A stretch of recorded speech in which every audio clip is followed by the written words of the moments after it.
The air in the ancient garden of the Thornton estate was heavy with the scent of roses, but I couldn't feel their sweetness.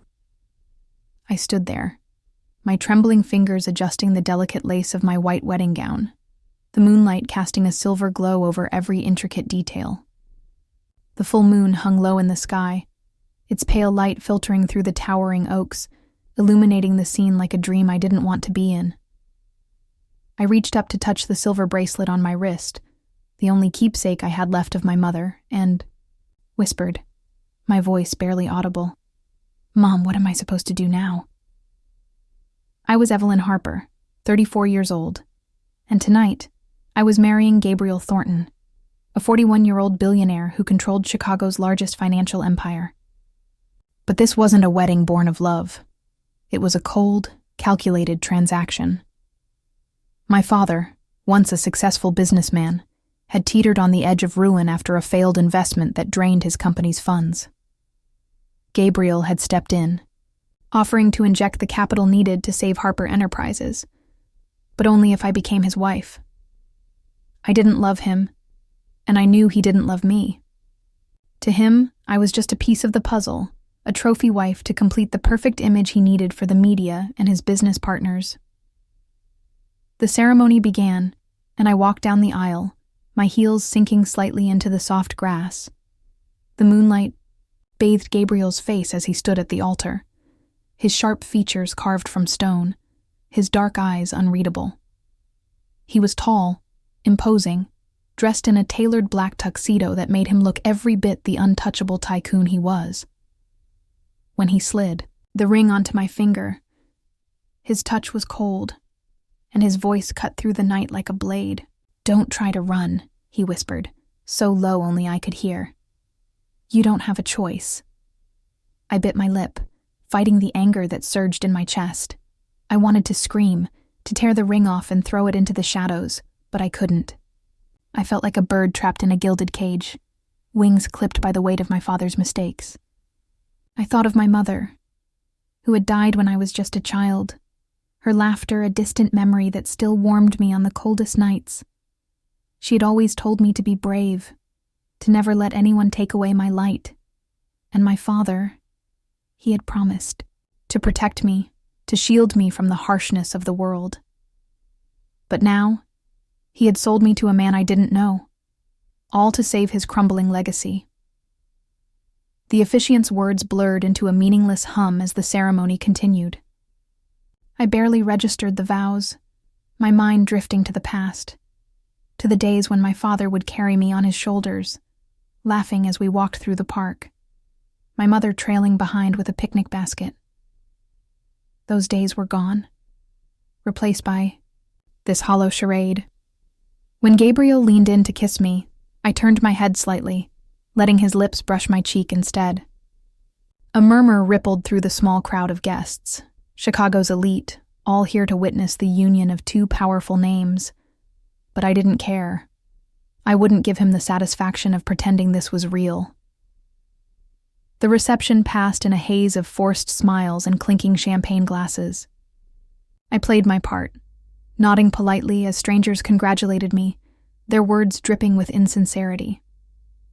But as soon as I could, I slipped away, retreating to the lavish bridal suite on the second floor of the estate. The room was a masterpiece of opulence, silk drapes, a four-poster bed adorned with rose petals, and a crystal chandelier that cast soft light across the space. But to me, it felt like a prison. I sat on the edge of the bed, my gown pooling around me like a shroud, and stared out the floor-to-ceiling window. The garden below shimmered under the moonlight, the same moon that had witnessed my mother's laughter and my father's promises. I clutched the silver bracelet tighter, the cool metal grounding me as my thoughts spiraled. My mother had worn this bracelet every day, a gift from my father on their wedding day. It was the only piece of her I had left, a fragile tether, too, a time when I believed in love, in family, in honor. Now, all I felt was betrayal. My father had traded me like a commodity, and Gabriel had bought me like a prize. I didn't know what kind of man he was beyond the rumors. Ruthless, calculating, a king in a world of power and money. Did he see me as a person, or just another asset in his empire? I wanted to run, to disappear into the night and leave this gilded cage behind. But I knew I couldn't. My father's life, his company, the legacy he had spent decades building, it all rested on my shoulders now. If I walked away, everything would crumble, and I couldn't bear the thought of losing him too, not after losing my mother. I stood and walked to the window, pressing my hand against the cool glass. The moon hung high, its light a silent witness to my silent rebellion. I wanted to believe there was a way out, a path to freedom, to happiness. But all I could see was the endless stretch of the garden, the shadows of the oaks, and the weight of a ring that felt more like a shackle. I was Evelyn Harper, a woman who had once dreamed of a life filled with love and laughter. But now, I was Mrs. Gabriel Thornton, a pawn in a game I didn't understand. And as the night deepened, I wondered if I would ever find my way back to the light. The morning after the wedding, I woke to the soft glow of sunlight streaming through the heavy silk curtains of the bridal suite. For a moment, I forgot where I was, my mind clinging to the remnants of a dream where my mother's laughter echoed through a sunlit park. But the weight of the ring on my finger pulled me back to reality. I was in the Thornton estate, married to a man I didn't love, bound by a deal I hadn't chosen. I sat up, the white satin sheet slipping off my shoulders, and reached for the silver bracelet on my wrist. The cool metal against my skin was a small comfort, a reminder of my mother's warmth in this cold new world. I dressed in a simple cream, blouse and skirt, the kind of outfit that felt more like me than the extravagant gown from last night, and made my way downstairs to the dining room. The Thornton estate was a labyrinth of opulence, marble floors, gilded frames, and towering windows that let in the morning light. But it felt hollow, like a beautiful shell with no soul. When I entered the dining room, Gabriel was already there, seated at the head of a long mahogany table. A spread of breakfast awaited, freshly baked croissants, a silver pot of coffee, and a bowl of glistening fruit. But the air was as cold as the marble beneath my feet. Gabriel didn't look up as I approached. He was engrossed in a newspaper, his dark eyes scanning the pages with the intensity of a predator. He was still in his tailored suit, though the tie was loosened slightly, a rare hint of vulnerability in his otherwise impenetrable armor. I hesitated, then sat at the opposite end of the table, the distance between us a silent testament to the chasm in our hearts. I reached for the coffee pot, my hands steady despite the storm inside me, and poured myself a cup. The bitter aroma filled the air, but it did little to warm the chill that had settled in my bones. The silence stretched on, broken only by the faint clink of my cup against the saucer. I watched Gabriel, waiting for him to acknowledge me, to say something, anything, that might give me a glimpse into the man I was now tied to. But he remained a statue, his focus unwavering. Finally, I couldn't bear it any longer. "Why did you agree to this marriage?" I asked, my voice trembling despite my effort to keep it steady. "You don't need me. You could have anyone." Gabriel lowered the newspaper slowly, his gaze meeting mine for the first time that morning. His eyes were a deep, stormy gray, and for a moment I saw something flicker in them, something raw, something human. But it was gone as quickly as it came, replaced by the cold mask I'd seen under the moonlight. "Because I need a wife to maintain my honor," he said, his voice low and measured, but heavy with an emotion I couldn't quite place. "My mother was forced into a marriage with my father, and she never knew happiness. She died alone, Evelyn, and I swore I'd never let history repeat itself. But I had no choice." His words hit me like a wave, stirring a mix of shock and reluctant empathy. I hadn't expected such a confession, not from a man who seemed carved from ice. I leaned forward, my coffee forgotten, searching his face for more. "What do you mean, no choice?" I asked, my voice softer now, though the anger still simmered beneath the surface. Gabriel's jaw tightened, and he looked away, his gaze settling on the window where the morning light painted the garden in shades of gold. My father's empire was built on ruthless deals, but it crumbled when a scandal exposed his corruption. He took his own life, leaving my mother to bear the shame. She begged me to restore our family's name, to protect our legacy at all costs. I had to let go of the only woman I ever loved, Clara, to focus on rebuilding what he destroyed. Marrying you. It was the final piece to secure my reputation, to ensure no one could question my standing again. I sat back, my mind reeling. Gabriel Thornton, the untouchable billionaire, had a past as broken as mine. I thought of my own mother, her gentle smile, the way she'd worn this silver bracelet every day. A gift from my father on their wedding day. A symbol of a love that had once been real. She'd told me to live with courage, to never let anyone dim my light. But here I was, a pawn in a game of honor and power, married to a man who had sacrificed his own heart to protect a legacy I didn't understand. So I'm just a tool to you, I said, my voice sharp now, the anger breaking through. A means to an end, to keep your precious honor intact? Tears stung my eyes, and I blinked them back, refusing to let him see me break. I stood, the chair scraping against the floor, and turned to leave. But Gabriel's voice stopped me. "Evelyn," he said, and for the first time, there was a crack in his icy facade, a hint of regret, of something deeper. I turned, meeting his gaze, and saw the weight of his past etched into the lines of his face. "I don't expect you to understand," he continued, his voice softer now, almost a whisper. "But I didn't choose this lightly." I didn't respond. I couldn't. My heart was a storm of emotions.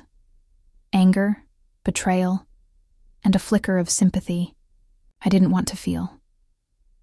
I left the dining room, the taste of coffee bitter on my tongue, and retreated to the garden where the moonlight had witnessed my vows. The roses were still there, their petals kissed by the morning dew. But their beauty felt like a lie. I clutched the silver bracelet, my mother's words echoing in my mind. "Live with courage, Evelyn." But how could I, when I was trapped in a marriage built on shadows and secrets? 2 weeks had passed since the wedding, but the weight of the ring on my finger felt heavier with each day.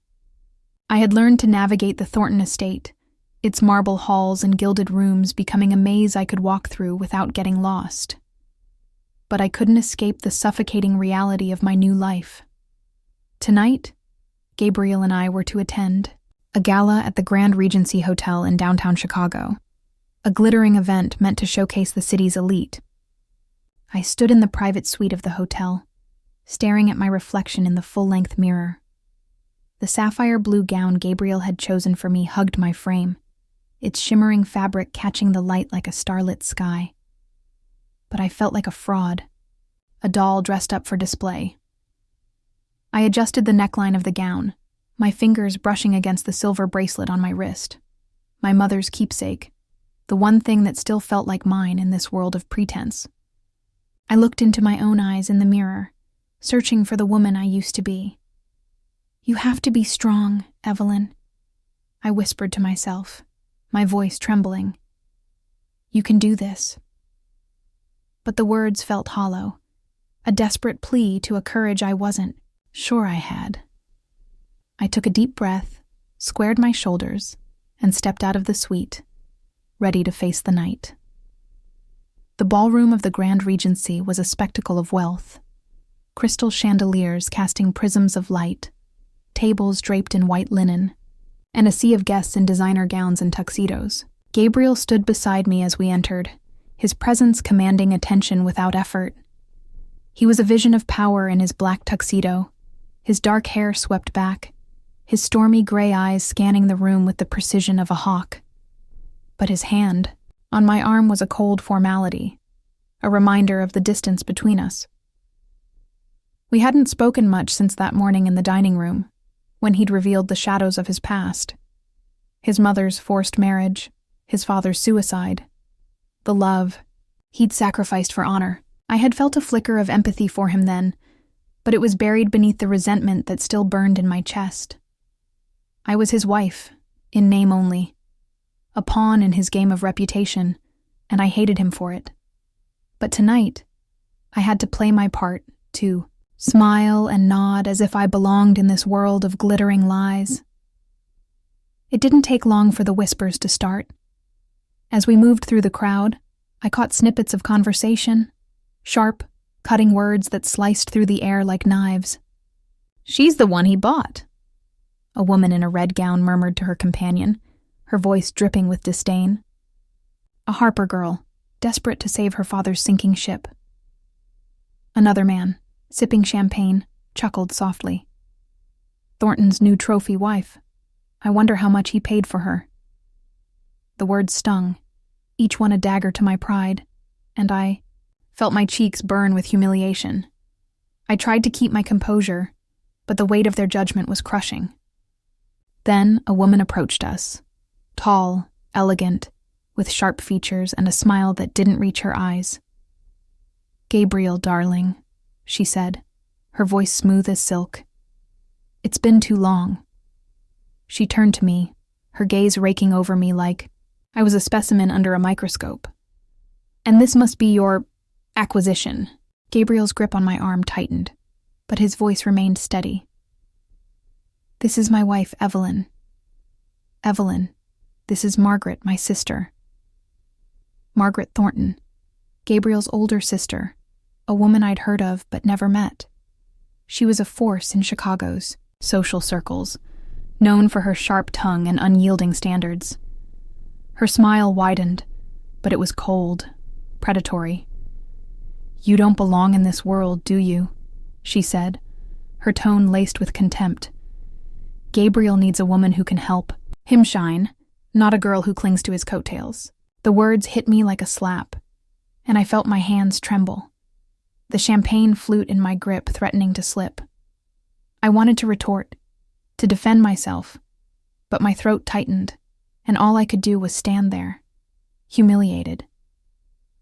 Gabriel's voice cut through the tension, low and firm.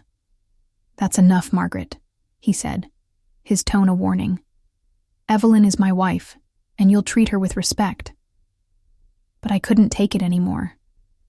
The whispers, the judgment, Margaret's scorn. It was too much. "I don't need you to protect me," I snapped, my voice breaking as I yanked my arm from Gabriel's grasp.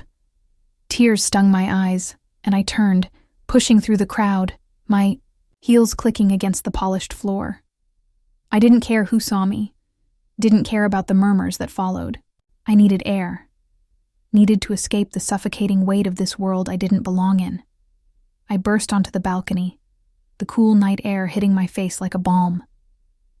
The city stretched out before me, a sea of lights twinkling against the darkness, and I gripped the railing, my chest heaving as I fought to steady my breathing. The silver bracelet glinted in the moonlight, a silent reminder of my mother's strength. But I felt so far from it. Behind me, I heard Margaret's voice, low and venomous, speaking to Gabriel. "She'll destroy you, Gabriel," she said.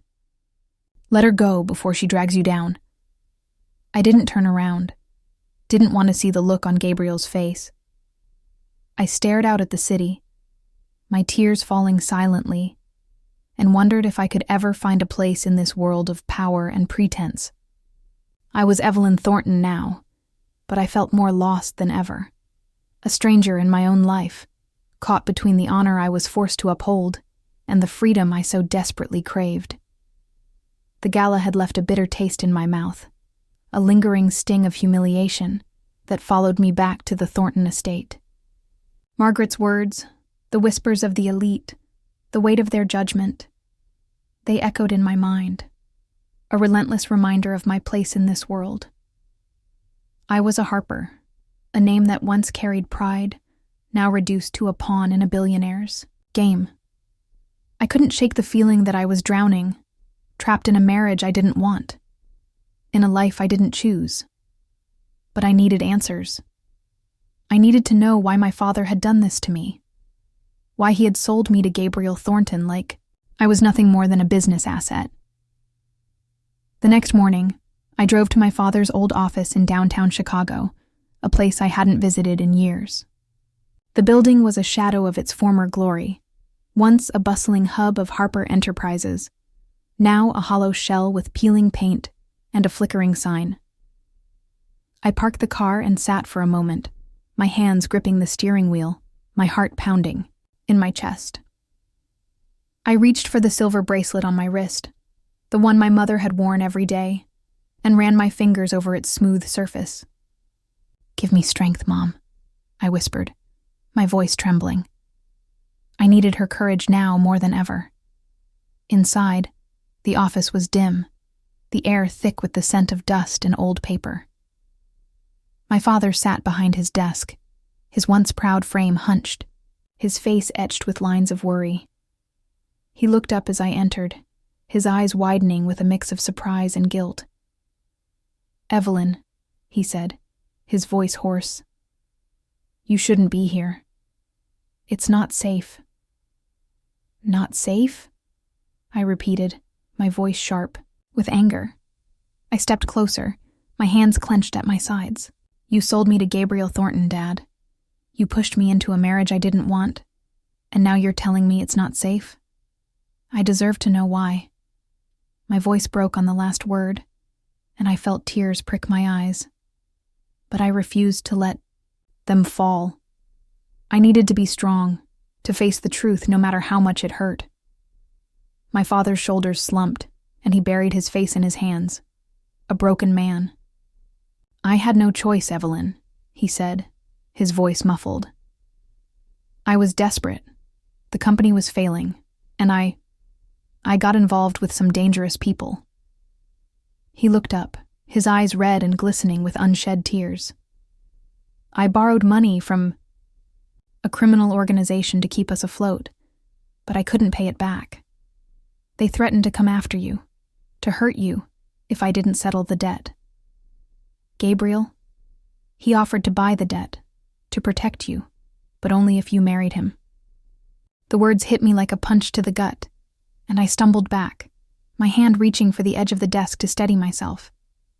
My father, my protector, the man who had once carried me on his shoulders and promised to keep me safe, had entangled himself with criminals, and I was the price he paid to save himself. I felt the room spin, my breath coming in shallow gasps. "You used me," I whispered, my voice barely audible. "You traded me to save your own skin." "No, Evelyn," he said, standing now, his voice desperate. "I did it to save you. If I hadn't agreed, they would have come for you. Gabriel was the only one who could stop them." But his words did little to ease the betrayal burning in my chest. I turned and left without another word, the echo of my heels on the worn floor, the only sound in the empty office. When I returned to the Thornton estate, the sun was setting, casting long shadows across the marble floors. I found Gabriel in the living room, standing by the fireplace, the flickering flames casting a warm glow on his sharp features. He turned as I entered, his stormy gray eyes meeting mine, and I saw something in them. Concern, perhaps, or something deeper I couldn't name. "I know you went to see your father," he said, his voice low and steady. "I didn't want you to find out like this. I didn't want you to live in fear." I stopped in the middle of the room, my hands trembling as I faced him. "Why didn't you tell me from the start?" I demanded, my voice raw with emotion. "Why did you let me think you were just a cold, heartless man who wanted a trophy wife? Why did you let me hate you?"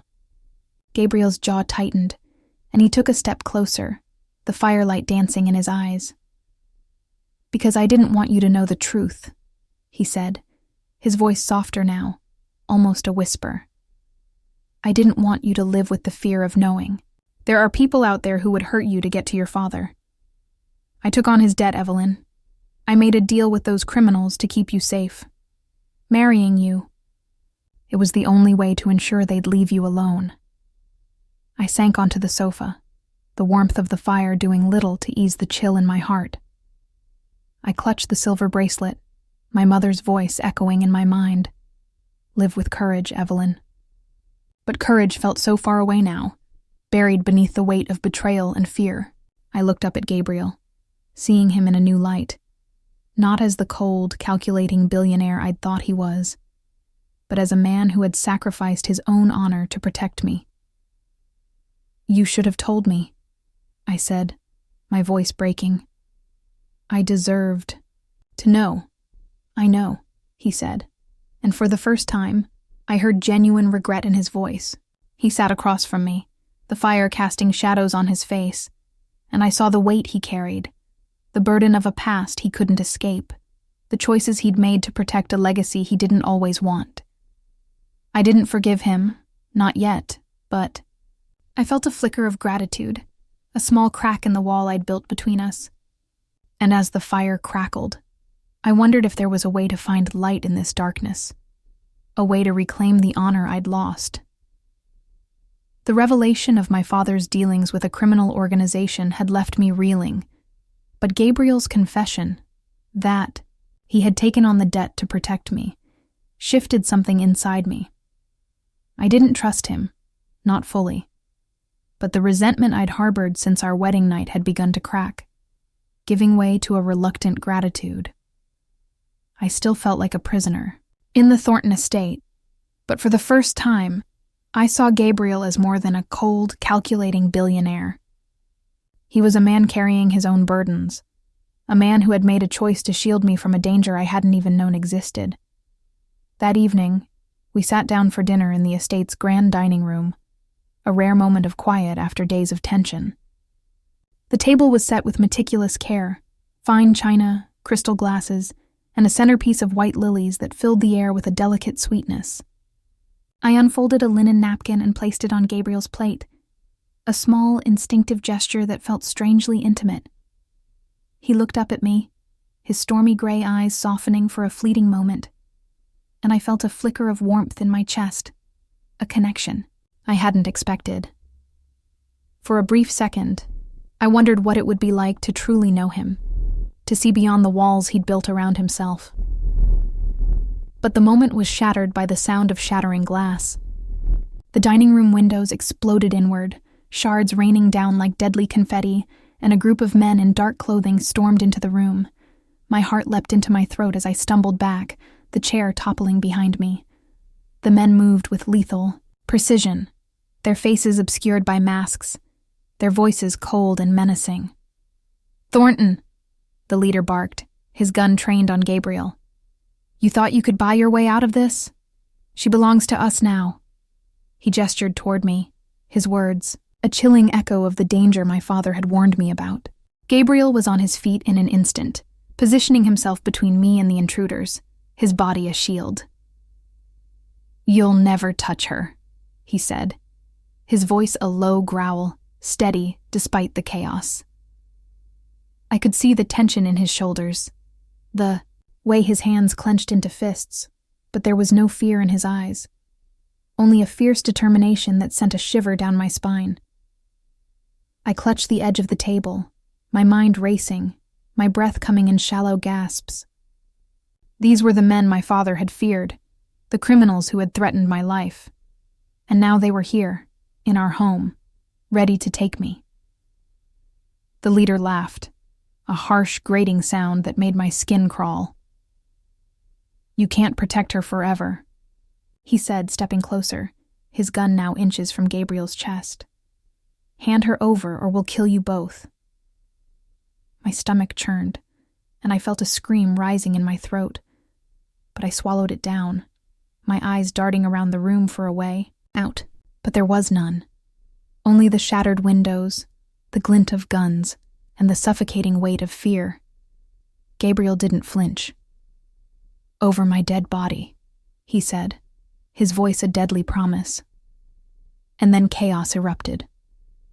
One of the men lunged at Gabriel, and he moved with a speed I hadn't expected, disarming the attacker with a swift, brutal motion.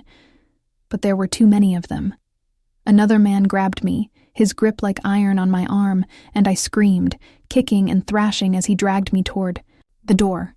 Gabriel turned at the sound, his eyes locking onto mine. And I saw something in them. Something raw. Something desperate. He fought his way toward me, taking a blow to the shoulder, then another to the ribs. But he didn't stop. The leader raised, his gun aiming for Gabriel's back, and I screamed again, my voice tearing through the air. "Gabriel!" The shot rang out, and Gabriel staggered, blood blooming on his sleeve as he fell to one knee. But he didn't stay down. With a roar of defiance, he tackled the leader, wresting the gun from his hand and turning it on the others. "Get out!" he shouted, his voice a thunderclap. "Now!" The intruders hesitated, then fled, their footsteps echoing as they disappeared into the night. Gabriel's security team arrived moments later, too late to stop the attack, but in time to secure the estate. I dropped to my knees beside Gabriel, my hands shaking as I reached for him. Blood soaked his sleeve, his face pale with pain, but his eyes were still fierce, still fixed on me. "Are you okay?" he asked, his voice rough, his breath ragged.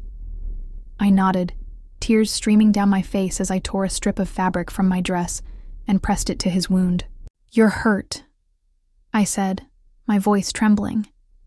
"Why did you do that? Why did you risk your life for me?" I began to wrap the fabric around his arm, my fingers clumsy but determined, feeling the warmth of his skin beneath my touch.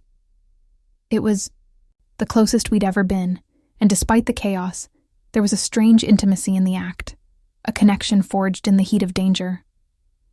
Gabriel's hand covered mine, stilling my movements, and I looked up to meet his gaze. "Because I couldn't lose you," he said, his voice barely above a whisper. But the weight of his words hit me like a tidal wave. In that moment, I saw him, not as the cold billionaire who had bought me, but as a man who had risked everything to keep me safe. My heart clenched, a flood of emotions I couldn't name washing over me. I didn't know if it was love. Not yet, but it was something deeper. Something that made me realize I didn't want to lose him either. As the security team secured the perimeter and called for medical help, I stayed by Gabriel's side, my hand still in his, the warmth of his touch grounding me in the aftermath of the storm. I didn't know what the future held, but for the first time, I felt a glimmer of hope, a fragile light in the darkness, a chance to find honor in a world that had taken so much from us both. The attack at the Thornton estate had left us shaken, but it had also changed something between Gabriel and me. I could still feel the warmth of his hand on mine, the raw intensity in his voice when he'd said, "I couldn't lose you." For the first time since our wedding, I saw him not as a cold, calculating billionaire, but as a man who had risked his life to protect me. The walls I'd built around my heart were beginning to crumble, and though I wasn't ready to name the feeling growing inside me, I knew it was something profound, something that made me want to stay by his side. Gabriel was taken to the hospital that night, his arm bandaged but his spirit unbroken. I stayed with him, sitting in a stiff chair beside his bed, watching the steady rise and fall of his chest as he slept. The sterile white room was a stark contrast to the opulence of the Thornton estate, but there was a strange comfort in its simplicity. I reached for the silver bracelet on my wrist, my mother's keepsake, and ran my fingers over its smooth surface, drawing strength from her memory. I thought of the way Gabriel had fought for me, the blood on his sleeve, the fierce determination in his eyes. He had saved me, and in doing so, he had given me a glimpse of the man beneath the mask. The door to the room opened, and I looked up to see Margaret, Gabriel's sister, standing in the doorway. Her sharp features were softened by a look of concern, a stark contrast to the cold disdain she'd shown me at the gala. She was dressed in a tailored gray coat, her auburn hair pulled back in a tight bun, but there was a vulnerability in her posture that I hadn't seen before. "Evelyn," she said, her voice quieter than I expected. "I need to speak with you, and with Gabriel when he wakes." I nodded, my stomach tightening with unease. Margaret had never been an ally, her words at the gala still stinging like a fresh wound. But there was something in her tone, something urgent, that made me sit up straighter. "What is it?" I asked, my voice steady despite the anxiety creeping in. Margaret hesitated, then stepped inside, closing the door behind her. She glanced at Gabriel, still asleep, then turned her gaze to me.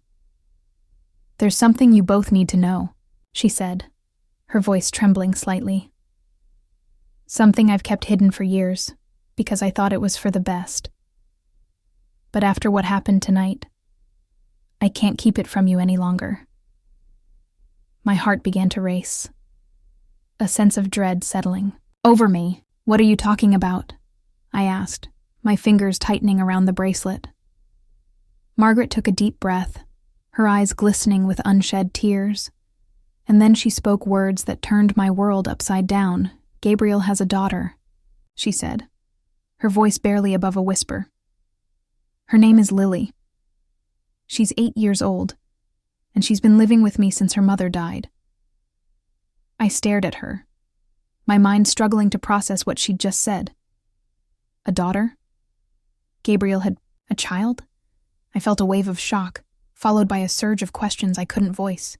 Margaret continued, her words coming faster now, as if she needed to get them out before she lost her nerve. "Her mother was Clara, Gabriel's first love, the one he left to rebuild our family's legacy. Clara was pregnant when he walked away, but she never told him. She didn't want to burden him, not when he was fighting to save our name. She died 2 years ago, from cancer, and I've been raising Lily ever since." The room seemed to tilt, and I gripped the armrest of the chair to steady myself. Gabriel had a daughter, a little girl he didn't even know existed. I looked at him, still sleeping, his face peaceful despite the bandage on his arm, and my heart ached for him. He had sacrificed so much, his love, his happiness, his chance at a family, all for the sake of honor. And now, to learn that he had a child, a piece of the life he'd given up. It was a revelation that could break him. Gabriel stirred, his eyes fluttering open, and he turned his head to look at us. "Margaret," he said, his voice rough from sleep. "What's going on?" Margaret repeated her confession, her voice, steadier now but still laced with guilt. I watched Gabriel's face as the truth sank in, saw the shock, the pain, the regret that flashed across his features. "I abandoned her," he whispered, his voice breaking. "I abandoned my own daughter." I reached for his hand, my own emotions a tangled mess, but I knew he needed me in that moment. "You didn't know," I said softly, my voice trembling. "You couldn't have known, but now you do, and you can make it right." Gabriel looked at me, his eyes filled with a raw vulnerability I'd never seen before, and I felt a surge of protectiveness, a need to help him through this.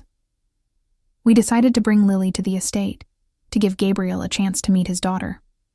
When she arrived the next day, I stood by the front door, my heart pounding as Margaret led her inside. Lily was a small, delicate girl with Gabriel's stormy gray eyes and a shy smile that broke my heart. She wore a simple blue dress, her dark hair tied back with a ribbon, and I knelt down to her level, my hands trembling as I adjusted the collar of her dress. "Hi, Lily," I said, my voice gentle. "I'm Evelyn. I'm so happy to meet you." Lily looked at me, then at Gabriel, who stood behind me, his expression a mix of awe and fear. I took her hand and led her to him, and when she reached out to touch his face, I saw tears in his eyes. I stepped back, giving them space.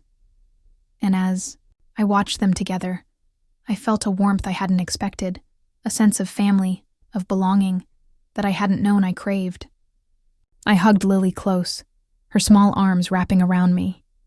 And in that moment, I knew I would love her as my own, a new light in the darkness of our fractured lives. The arrival of Lily, Gabriel's 8-year-old daughter, had turned our world upside down in the most unexpected way. I had seen the raw pain in Gabriel's eyes when he learned of her existence, the guilt that weighed on him for abandoning Clara, the mother of his child, without knowing she was pregnant. But I had also seen the hope that flickered in his gaze when he first held Lily, the way his hands trembled as he brushed a strand of hair from her face. In that moment, I knew we were on the cusp of something new, a chance to build a family, to heal the wounds of the past, to find redemption in the love we could offer this little girl. The days that followed were a whirlwind of adjustment. Lily moved into the Thornton estate, her small presence filling the cavernous halls with a warmth I hadn't realized they lacked. I threw myself into caring for her, determined to give her the stability and love she deserved. One sunny afternoon, I sat with her in the estate's library, a cozy room lined with books and bathed in golden light. We were at a small table, surrounded by colored pencils and sheets of paper, working on a drawing together. "Let's make a picture of our family," I suggested, my voice soft as I handed her a blue pencil. Lily's eyes, Gabriel's stormy, gray eyes, lit up, and she nodded eagerly, her small hand moving with purpose across the page. I watched as she drew 3 stick figures, a tall one with dark hair for Gabriel, a smaller one with a blue dress for herself, and another with long, brown hair for me. She added a bright yellow sun above us, its rays stretching down to touch our heads, and I felt a lump rise in my throat. "That's beautiful, Lily," I said, my voice thick with emotion. I picked up a pencil and added a little silver bracelet to the stick figure of me, a nod to my mother's keepsake, a symbol of the strength that had carried me through this journey. Lily smiled, her shy grin melting my heart, and I knew I was falling in love with her. Not just as Gabriel's daughter, but as my own. But even as I embraced this new role, I knew I couldn't move forward without confronting the past. My father's betrayal still lingered, a shadow over my heart, and I needed to face him, to find closure so I could truly start anew. I arranged to meet him at his office, bringing Lily with me as a quiet reminder of the stakes, of the family I was building, the future I wanted to protect. When we arrived, my father was waiting, his face a mask of exhaustion and regret. He stood as we entered, his eyes flickering between me and Lily, a flicker of recognition in his gaze as he saw Gabriel's features in her. "This is Lily," I said, my voice steady despite the storm of emotions inside me. "She's Gabriel's daughter, your granddaughter." I paused, letting the words sink in, then continued, my tone firm but not unkind. "I've found happiness, Dad, despite everything. But I need you to understand what you did to me. You sold me to Gabriel to save yourself, and I've carried that betrayal every day since. I want you to make things right. Not for me, but for her, for the family I'm building." My father's eyes filled with tears, and he sank back into his chair, his hands trembling. "Evelyn," he said, his voice breaking. "I'm so sorry. I was desperate, terrified of losing you to those men. I thought I was protecting you, but I see now how much I hurt you. I was wrong, and I'll spend the rest of my life making up for it, I swear." He reached out, his hand hovering over Lily's head, and she looked up at him with a curious smile, unaware of the weight of the moment. I saw the sincerity in his eyes, the genuine remorse, and I felt a knot in my chest loosen. "I forgive you," I said, my voice soft but resolute. "Not because you deserve it, but because I want to live without this anger. I want to be free, to love the family I've found." My father nodded, tears streaming down his face, and I felt a weight lift from my shoulders, a burden I'd carried for too long, finally released. That night, back at the estate, I sat with Gabriel and Lily by the fireplace in the living room. The flames cast a warm glow over us, the crackling of the fire a soothing backdrop to the quiet moment we shared. Lily was curled up between us, her head resting on my lap, her small body relaxed in sleep. I ran my fingers through her dark hair, marveling at how quickly she had become a part of me, a piece of my heart I hadn't known I was missing. Gabriel watched us, his expression softer than I'd ever seen it. The hard edges of the man I'd married softened by the love he felt for his daughter. And, I dared to hope, for me. "Thank you, Evelyn," he said, his voice low and warm, carrying a depth of emotion that made my breath catch. "For giving me a family, for giving me a chance to be the father I never thought I could be." I looked at him, my heart swelling with a feeling I could finally name. Love. Not just for Lily, but for him. "You gave me a family too," I said, my voice trembling with the weight of the truth. "I thought I'd lost everything when my father betrayed me, but you and Lily have given me a reason to believe in honor again, in love." I reached for his hand, our fingers intertwining over Lily's sleeping form, and in that moment, I felt a peace I hadn't known was possible. The firelight danced in Gabriel's eyes, and I saw the man he was becoming. A man who had fought for me, who had opened his heart to his daughter, who had chosen love over the cold legacy he'd once clung to. We were a family now, bound not by deals or debts, but by the quiet, steady promise of a future we would build together.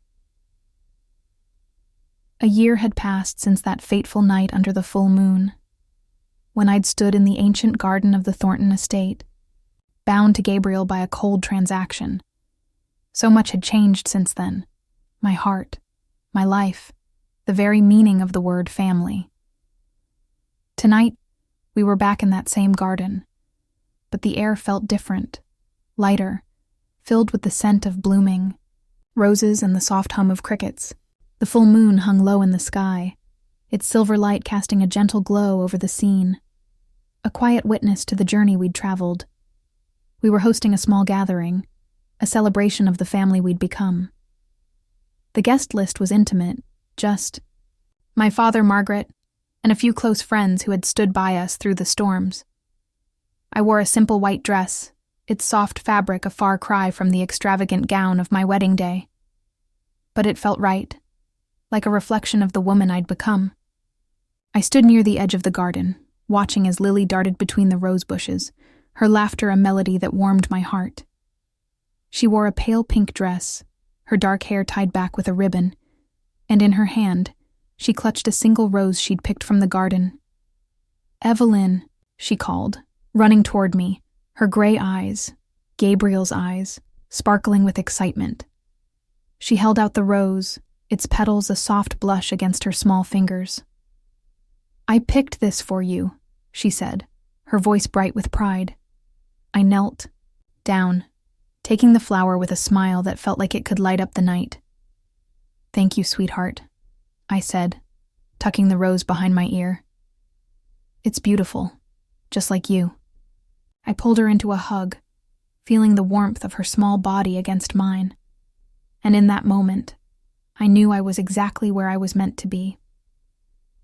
Gabriel approached us, his presence steady and comforting, a stark contrast to the cold, imposing man I'd married a year ago.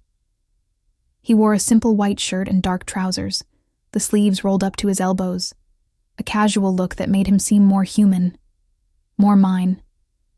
His dark hair caught the moonlight, and his stormy gray eyes softened as they met mine.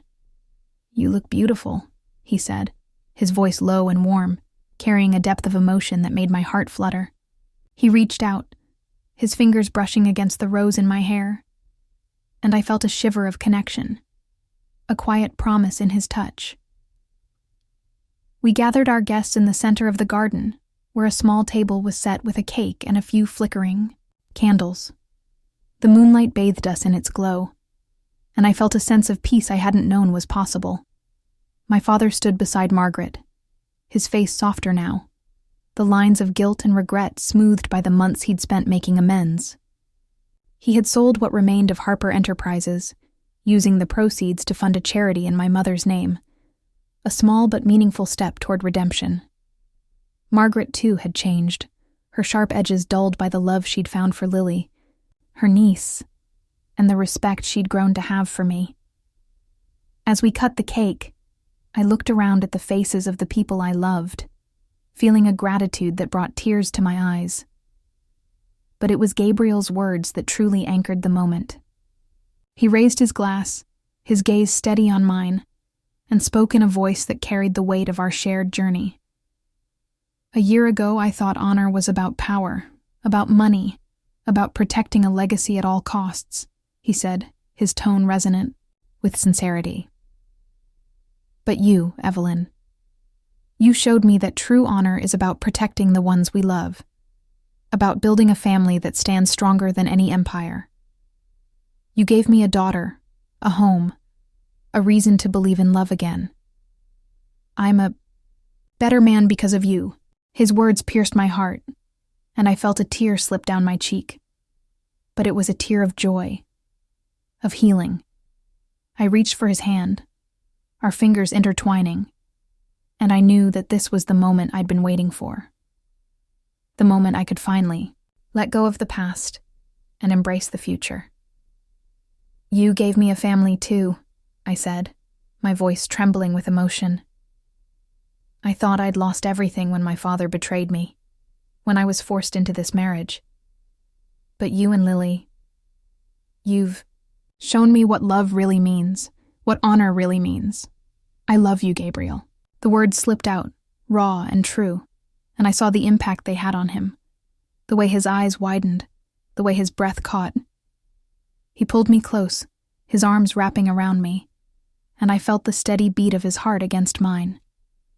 Lily joined, us, her small arms encircling us both, and we stood there, a family bound not by deals or debts, but by love, by choice. I looked up at the moon, its light a silent witness to the vows we'd made a year ago and the promises we were making now. I thought of my mother, of the silver bracelet on my wrist, and I knew she would be proud of me, not just for surviving, but for thriving, for finding happiness in the most unexpected place. I remembered her words, whispered to me in a sunlit park so many years ago. "Live with courage, Evelyn." I had, and it had led me here, to a love I never thought I'd find, to a family I never thought I'd have. As the night deepened, I stood with Gabriel and Lily, watching the stars emerge in the sky above. The garden was alive with the glow of the moon, the scent of roses, the laughter of our loved ones. I held Gabriel's hand, Lily's small fingers tucked into mine, and I felt a peace that settled deep into my bones. We had come through the darkness, through betrayal and danger, and we had found light on the other side. This was our renewal, our redemption, a moonlit promise of happiness, a future we would build together, one filled with love, honor, and the family we'd fought so hard to create.